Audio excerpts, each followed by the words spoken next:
चलिए, तो आज के ऑनलाइन लाइव क्लास में आप लोगों का स्वागत है। जैसा कि मालूम ही है आप लोगों को कि 10th इकोनॉमिक्स के इकाई 1 का जो बचा हुआ पॉइंट है उसको आज हम पढ़ाएंगे। और आज का पॉइंट होगा आपका वस्तु विनिमय प्रणाली।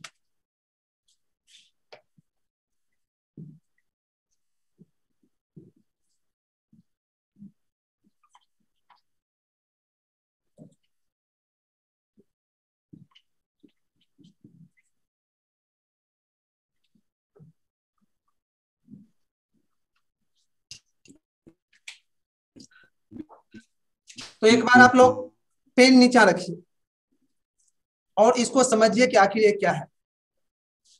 वस्तु समझते हैं शायद कि जो स्थान छेके जिसमें भार हो वो वस्तु है। और विनिमय, विनिमय का मतलब होता है देना लेना। कोई चीज दिए उसके बदला में लिए तो उसको कहते हैं विनिमय।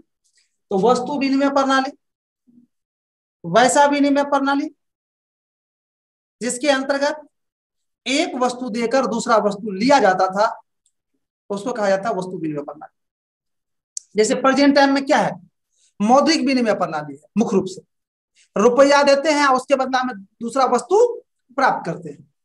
लेकिन वस्तु विनिमय प्रणाली उसको कहा गया जिसमें रुपया का नहीं प्रचलन होता था, सिर्फ एक वस्तु देकर उसके बदला में दूसरा वस्तु लिया जाता था। वैसे आज भी गांव घर में देखिएगा आप लोग कि सब्जी वाले या अन्य सामान वाले जाते हैं, कहते हैं कि एक साइड गेहूं दीजिए, एक साइड सब्जी कोई देता है, उसके बराबर तराजू पर तोल के ले देता है। तो गेहूं लिया, सब्जी दिया, तो ये जो विनिमय हुआ, देन लेन जो हुआ, इसको कहते हैं वस्तु विनिमय प्रणाली। तो शायद वस्तु विनिमय प्रणाली आपने समझ गए। अब इसको आप लोग लिख लीजिए। वैसी विनिमय प्रणाली जिसके अंतर्गत वस्तु से वस्तु का देन लेन होता है, अर्थात एक वस्तु को पाने के लिए उसके बदला में दूसरा वस्तु देना पड़ता है, उस विनिमय प्रणाली को वस्तु विनिमय प्रणाली कहा जाता है। चलिए, तो मेरे भाई शायद इस पॉइंट को आप समझ भी गए होंगे और लिख भी लिए होंगे। फिर भी अगर कोई इसको लेकर डाउट है तो आप पूछिए हमसे। जी पूछिए। सर जी, सर जी जी बोलिए ना, हो बहुत हाथी बराबर कान है मेरा। बोले सर जी, क्या जैसे बटिया लेते हैं खेत, फिर उसको गेहूं या जो अनाज उत्पन्न होता है देते हैं, तो ये क्या हुआ? क्या हुआ ये? अरे विनिमय मतलब मतलब होता है, विनिमय मतलब होता है देन लेन। ये भी तो विनिमय हुआ ना, देन लेन हुआ ना। जमीन लिए तो उसके ये भी बदले में हुआ ना? अनाज, जमीन लिए तो उसके बदले में अनाज दिया, तो विनिमय हुआ ना। Yes sir. ये क्या हुआ? वही तो हुआ। कोई सामान लेते हैं उसके बदला में कोई सामान ही देते हैं तो वो विनिमय, वस्तु विनिमय हो गया। और जब रुपया देते हैं तो वह वस्तु विनिमय नहीं हुआ। अगर जमीन लिया, कोई कोई शुद्ध भरना लेता है ना जमीन, यस उसके सर। बदले पैसा देता है ना, तो वह वस्तु विनिमय नहीं हुआ। वह तो पैसा नहीं दिया उसके बदले में। Yes sir. कोई दिक्कत नहीं है। अब हम आगे बढ़े। अगला पॉइंट है आपका, बताएंगे अगला पॉइंट। अगला पॉइंट बताइएगा कोई।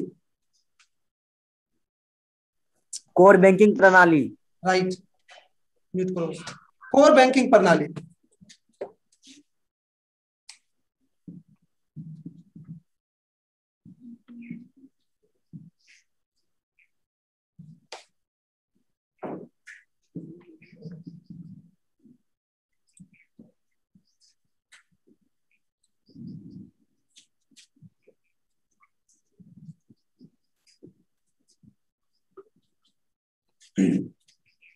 अगला पॉइंट होगा आपका कोर बैंकिंग प्रणाली।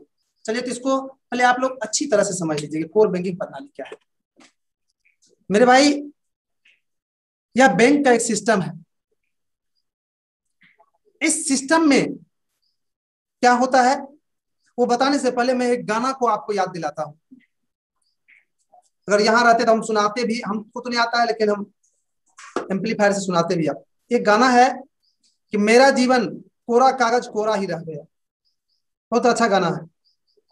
इसका मतलब ये हुआ कि आदमी जब जन्म लेता है तो खाना पीना, ये तो परिवार को देखना, माँ बाप को देखना, ये तो समान काम हो जाता है। लेकिन इससे हटकर जब कोई काम किया जाता है तब उसका नाम होता है। और जो व्यक्ति ये समान काम करते रहते हैं, इससे हटके कोई काम नहीं करता है, तो उसका जीवन कोरा समझा जाता है, अर्थात कोई हटके काम नहीं किया। कहने का मतलब कि आप गरीब, थोड़ा सा के लिए गरीब हैं, समान फैमिली में हैं, तो दिल्ली पंजाब या अपने खेत में या रोजगार करके कमाना, माता पिता को बढ़िया से सेवा करना, ये समान काम हो गया।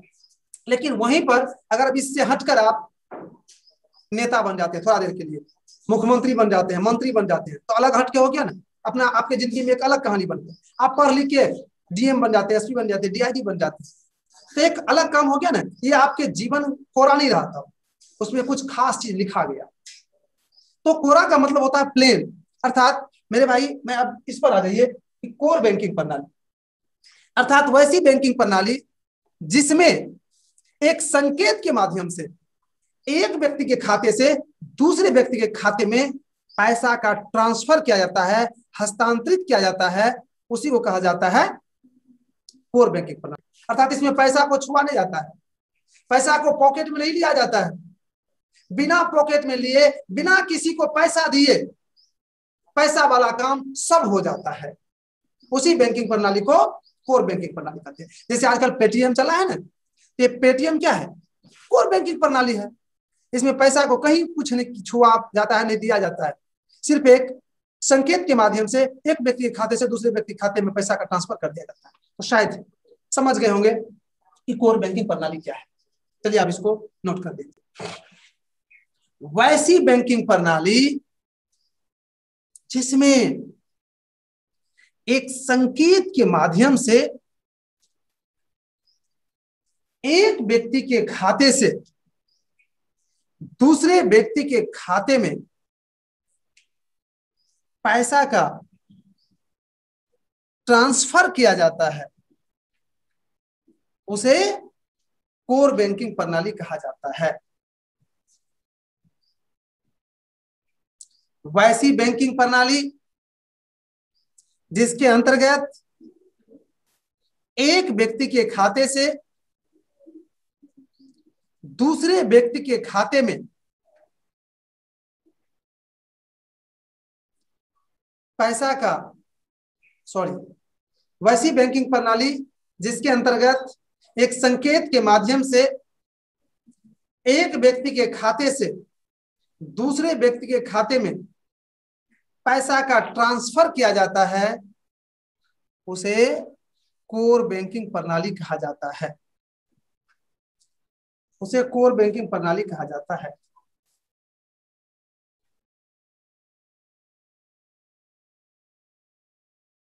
उसे कोर बैंकिंग प्रणाली कहा जाता है।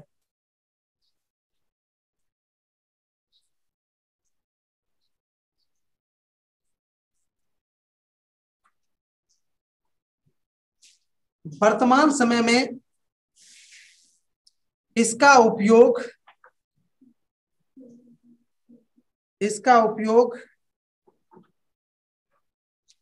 काफी अधिक हो रहा है।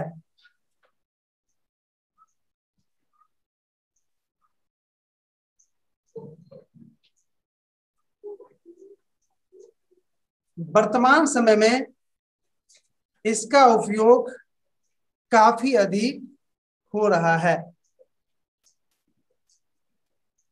तो इस तरह से आपने कोर बैंकिंग प्रणाली क्या है इसको समझ गए होंगे और लिख भी लिए होंगे। अब हम आप लोग से पूछना चाहते हैं, इसमें अगर कोई दिक्कत है तो हमें बताइए, मैं उसको फिर से बताऊंगा। दोनों पेज बताइए।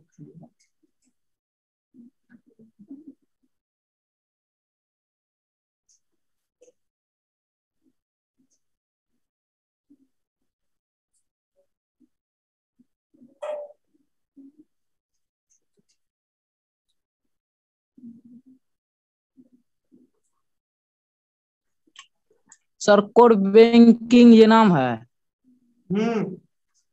नाम है। चलिए, तो लगता है कि अब आप लोग को इसमें दिक्कत नहीं है। हम आगे बढ़े। हम आगे नहीं बढ़ पाएंगे, चूंकि आपका समय समाप्त हो रहा है। अतः आज की क्लास